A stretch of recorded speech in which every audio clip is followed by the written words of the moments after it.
Hey guys, this is gonna be a beginner's guide for people who start playing the game in either our current version 3.6, in the upcoming Atomic Heart collaboration, or in the 3rd anniversary, which would be version 3.7. The highest amount of chance that you are here if you start playing Reverse1999 now is that you are here for the Atomic Heart collaboration and you want to obtain the character the twins.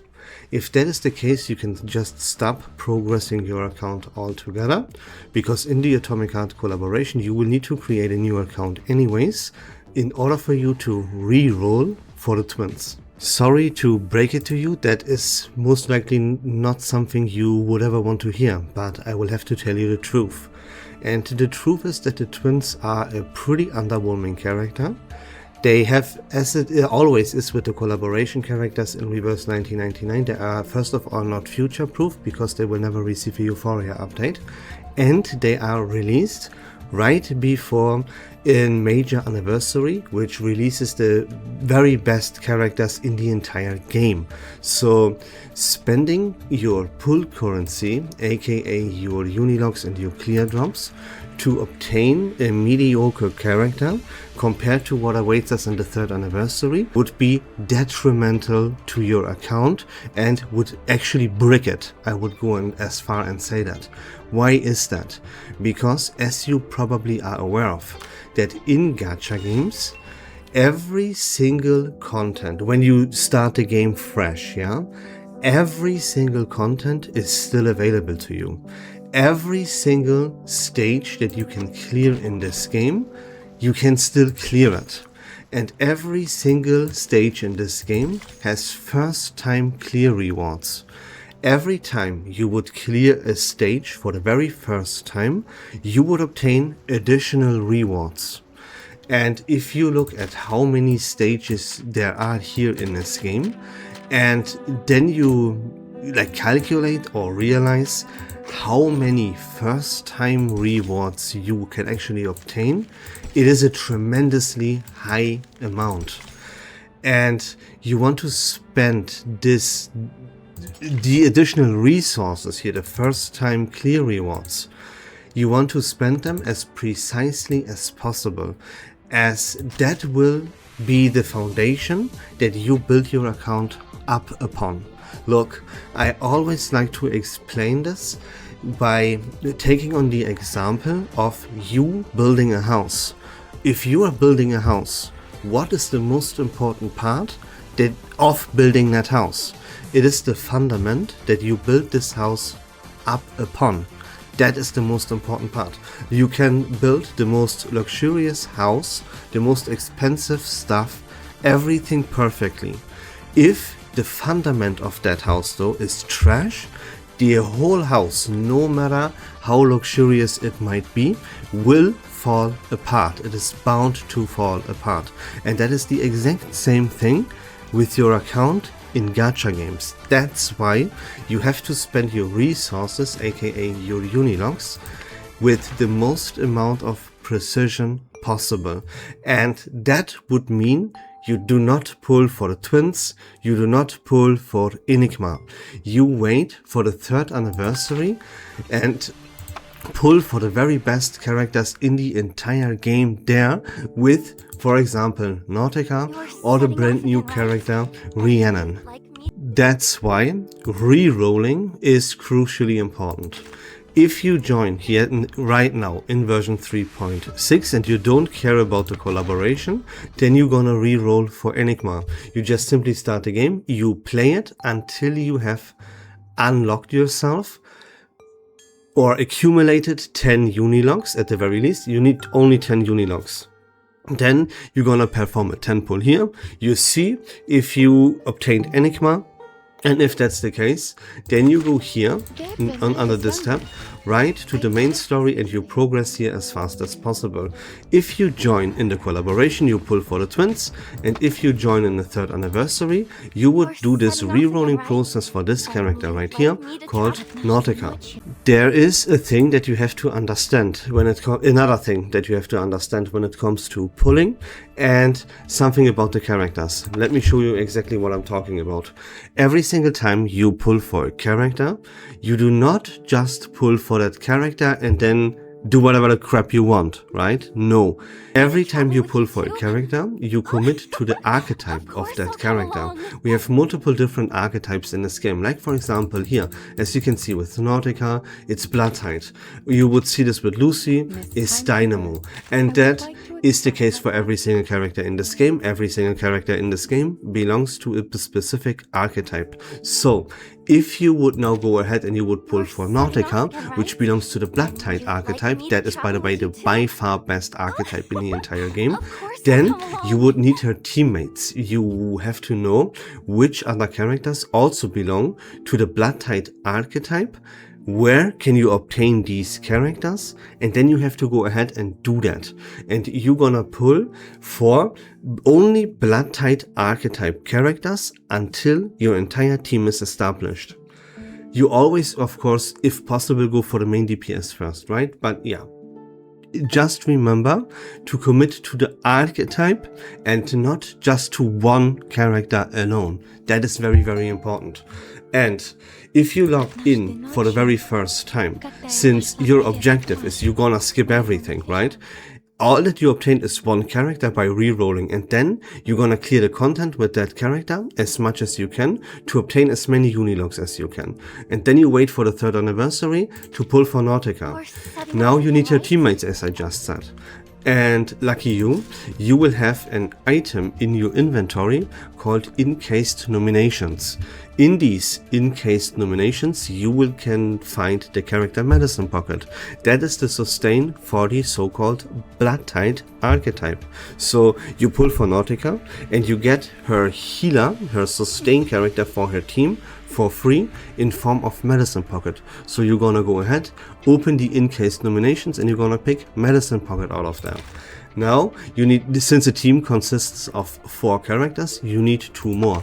Those characters are Semmelweis right here. That is very, very important. That is the sub DPS, and that is the partner in crime for Nautica. Nautica and this character right here, Semmelweis, this is the core and the foundation of the bloodtithe archetype. Then there is going to be a new character that is going to be released in the 3rd anniversary called Rhiannon. That is also a character that you have to pray and you have to heavily invest everything into so that you obtain at least 1 copy of that character as well. And tada, that is the goal that you have as a new player right now. You want to walk out of the 3rd anniversary with this bloodtithe team established. So be prepared for that, save everything up, re-roll for the characters. You only, until the 3rd anniversary, perform 1 10 pull for either Enigma, the Twins, or Nautica. Every single other unilog will be saved so that you can invest it into the bloodtithe archetype in the 3rd anniversary. Now, the most important character of them all is, of course, that is the best character of all time. That is Nautica. She will see a rerun in the 3rd anniversary. So you can simply go here to the tab Summon, and you will find a banner right here, like those ones, that contains Nautica. You're gonna go ahead and you pull until you have obtained Nautica there. Alright, then other characters, like for example Semmelweis, would be available on something that we call the Euphoria banner. Let me explain to you how the banners in this game work. Here, a quote-unquote regular banner, like it would be this one right here for Enigma.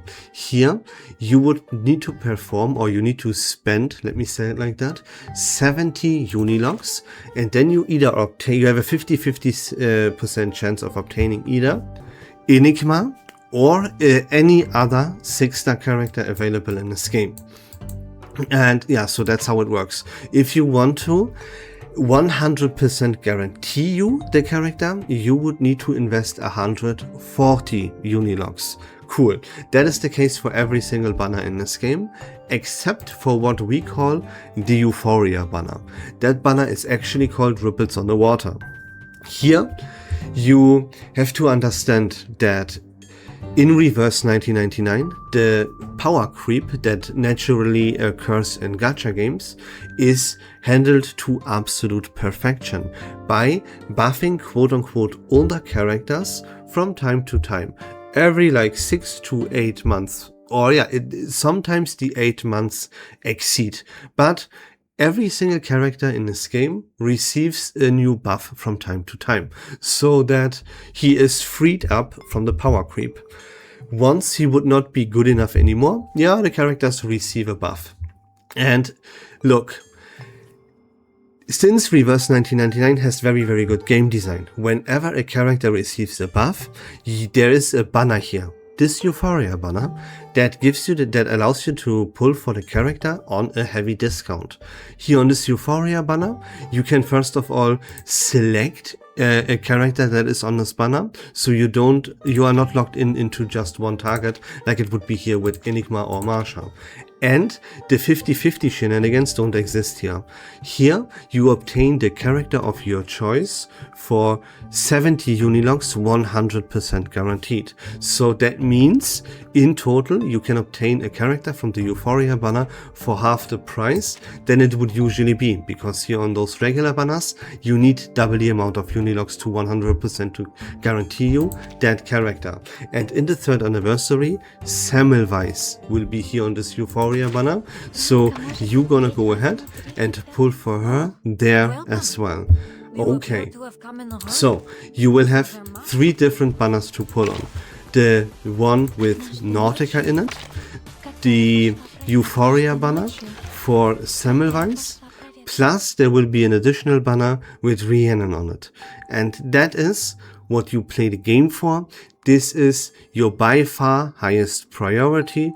You want to walk out of the 3rd anniversary with this bloodtithe team that I just presented to you.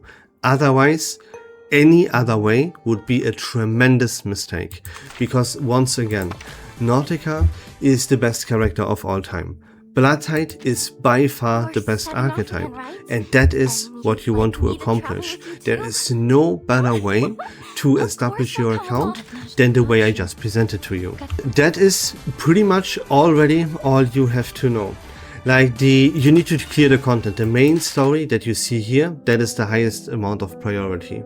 After that, focus on the story that is presented to you per version, like this one right here. You know, you click on this event here, last and first principles, you're gonna click start, and you're gonna clear every single stage that you possibly can here. Main story first, then the story chapter in the current version. After that, you shall worry about reflections and anecdotes. Now, while you progress through the story, you might get stuck. If that is the case, you have to go to the tab Crew, and you're gonna pick the character that you want to level up. And you also will have to further the insight here. You click on insight, and then you can see here on the bottom of your screen, and you will present it with some items that you need to deepen the insight for a character. That's a must do, there's no way around it. In case, like me right here, you see, I need 6 of these papers, but I only have 1. So I click on these papers, and the game will actually lead me towards where I can find and obtain these papers. I'm gonna go ahead, I clear the stage. If you have already cleared it, you can just do it on autoplay, and you clear the stage as much as you need in order for you to obtain the necessary resources to upgrade your characters. You will also need experience and level the characters up. In order for you to accomplish the resources here, you specifically have a resource tab with resource stages like the Poussière and the Mintage aesthetics. These 2 stages give you both of the resources that you need in order for you to level up your character. And that is already gonna be about it. If you want a combat guide, then my YouTube channel is full. I cover how to play every single character, how to play every single archetype in the deepest detail you could possibly imagine, and no one on YouTube explains how to play the teams better than I do. And here is another thing. Like, I have to be 100% honest with you here. I know this is something that no content creator should ever say about themselves. It sounds like I'm full of myself, I'm arrogant, all of that stuff. Call me whatever the fuck you want. No matter what, I'm always going to be 100% transparent and honest to you, and I'm going to tell you the truth no matter what anyone thinks about me. I'm not monetized. I don't care about views. I don't care about publicity. I don't give a fuck about all of this, okay? I'm not a paid chill or anything. Everything that I do is 100% for free. So let me tell you something. In Reverse1999 specifically, of course this is the case for whole YouTube. There is so much misinformation and people just vomit out videos as fast as possible. They miss a lot of information. They tell you the absolute dog shittiest takes ever. They misjudge characters. So let me be 100% real with you and tell you, don't listen to whatever the community says. They are out of their mind delusional. If you want true and real information, join my Discord server and ping me there whenever you would have a question. Don't listen to anyone but me. I'm sorry, but it is the case for Reverse1999. That is actually the #1 best tip I can possibly give you. So here we go. I can give you just one example real quick. If you go out there and you will ask people, everyone will tell you, pull for the twins, this is very, very high value, these characters, this is beginner friendly, blah blah blah blah blah. No, you're gonna waste your resources because you pull for a character that is substantially worse than the character that releases one version later. And it's not just only one character. We have Nautica and Rhiannon both releasing. These two characters are by far the best characters of all time. And if you would go into here right now and waste your resources on crap, like for example Enigma, if you don't play Dynamo anyways because you're a new player, or you waste your resources onto a collaboration character that is not future proof because it can never receive a Euphoria update, instead of investing into the two best characters in the entire game, establish yourself the #1 best team in the game, then yeah, you would make a tremendous mistake. And that's why I'm telling you, don't listen to the community. That is the most important part actually. So reroll, take Medicine Pocket out of the encased nominations, don't pull on anything before the 3rd anniversary. All you do is obtain one character per rerolling, and then you're gonna go and clear the main story, and after the main story, right, you're gonna take care of everything else that is presented to you. Let me again give you a little bit of a priority list. The main story first, then this one right here, the character story, the version story, however you want to call it. After that, you go back to this window, you clear reflections and anecdotes. Once you have unlocked the artificial somnambulism, if you would be able to take it that far, that would be very, very good. But don't sweat. Here's another very, very important thing you have to know about Reverse1999, and that is that this game is a marathon and not a sprint or a rush. Like, look, now of course we are in a scenario where we have a huge luxury because we are right before a major anniversary, and like the best team in the entire game is presented to us and obtainable for us, right? That is usually not the case. Usually you will have to take it very, very slow. There's gonna be one character that is gonna be released, and that character, like for example, if you are new, right here, this is the character that you should pull for right now. Not right? I explained everything to you. Don't pull for Enigma other than if you want to reroll. And that's only if you don't care about the Atomic Heart collaboration. So this character right here, this is from the Dynamo archetype. And if you come in here and you don't have any archetype, any Dynamo archetype character, excuse me, then Enigma would be your first. And now you have to wait until the next character is released that belongs to the Dynamo archetype.